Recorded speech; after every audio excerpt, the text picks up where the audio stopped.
Welcome back to the Premier League show. Now, as we head towards the end of the year, the January transfer window looms, and this man behind us is going to be in demand. Now, Sky Sports News understands that Bournemouth's Antoine Semenyo has a release clause that stands at £60 million with £5 million in add-ons. This becomes active in January 2026, but only up to a certain date during the window. That date has not been made public. It drops in the summer of 2026. And we reported last week that Man City, Liverpool and Tottenham are watching the 25-year-old. Semenyo, of course, signed a new 5-year deal in the summer. So, Clinton, 60 plus 5 million in January, a price worth paying for this man? Oh, yeah, 100%. I think Semenyo's an outstanding player, an outstanding individual. I've seen an interview he did recently with Jamie Redknapp. I thought it was fantastic. He's so humble. It looks like he's the same from when he was playing in the Championship, even though he's risen to stardom. And he's exciting. He gets you off your seat. He can go either way. He can play on the left. He can play on the right. He can play through the middle. I think his best position is on the left-hand side. Scored a lot of spectacular goals. So, yeah, I feel like he signed a new contract, but it's always going to be when you're signing that contract, you would have a release clause. I think that happened. I remember Palace doing it with Eze, doing it with Michael Elise.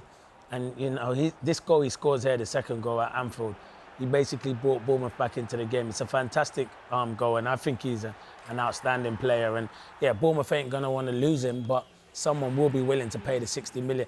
I don't know if it will happen in January.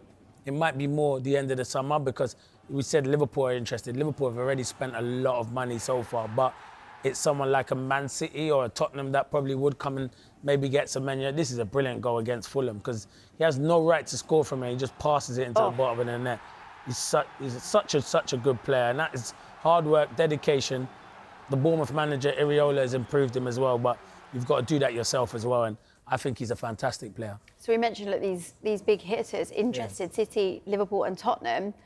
Which of these sides do you think need him the most? Ooh, I think Tottenham need him the most, without a shadow of doubt. I thought he was going to go to Liverpool in the summer. I did think that. I did think the connection with Richard Hughes, obviously going to Liverpool and obviously being at Bournemouth and knowing Semenyo, I did think he would go to Liverpool. I think Man City have a lot of options in them wide areas. They probably have to lose a few because he needs to be playing week in, week out.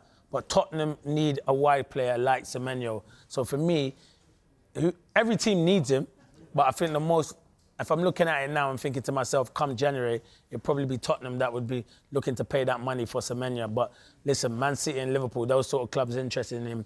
He's doing ever so well. I just like him. I like him as a player. I like his personality.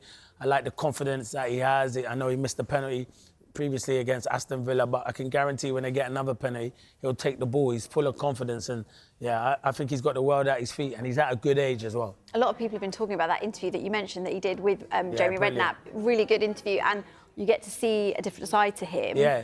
You mentioned that you like the fact that he's humble, his personality, but when you have speculation as big as this in the middle of the season, can that be a distraction? No.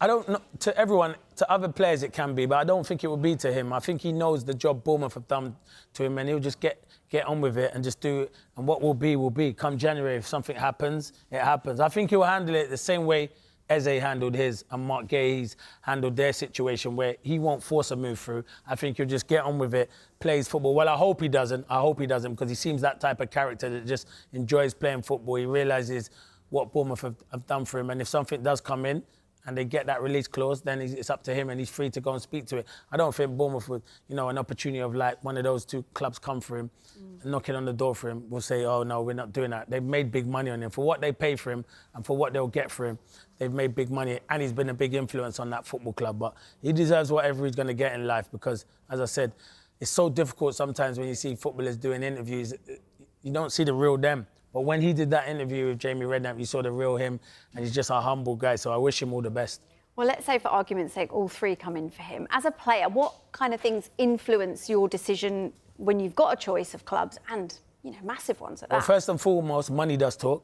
And I know people will say that, but it does talk, it does. But that's not the be-all and end-all. That's not going to be an issue, is it? That's not going to be an issue with any of those. So what else comes into it? It's going to be thinking, who's going to win the Premier League? Who's going to be? I'm a challenger for the Premier League. Who can I be playing Champions League football with at the moment? And where am I going to be playing week in, week out? I want to start. First and foremost, you got to think, I've got to go to the football club and where am I going to be starting and playing.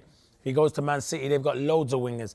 I do think he believes in himself that he will play, but he could probably be out for a game and then play the next game. You look at Liverpool. Liverpool have a lot of attacking players, but that's one where I think he could go to that left side of Liverpool and make that his own. So, and then also Tottenham. And then you weigh it up, Tottenham or Liverpool. At the moment, you'd probably say who's going to win more things. At this moment in time, you'd probably say it probably would be Liverpool, even though the form's not good, but they've got a lot of good players. Tottenham have good players as well. So he could say to Tottenham, I could go to Tottenham and take them to a different level and be the main man and believe in himself and start week in, week out. So that's a decision that he has to make. But then if he goes to Man City, he is working with one of the best managers who improves players as well, Pep Guardiola. So he might think that. But listen, when you're doing what he's doing... Difficult decisions. And it's good decisions to have, though. Of course. And he deserves to have them good decisions for how good he's been for Bournemouth over previous seasons. I think he's been outstanding. And long may it continue. And Bournemouth fans will be shouting at us because we're talking about him. Not me, they'll be shouting at you. The reason we're talking about him because how well he's done for Bournemouth.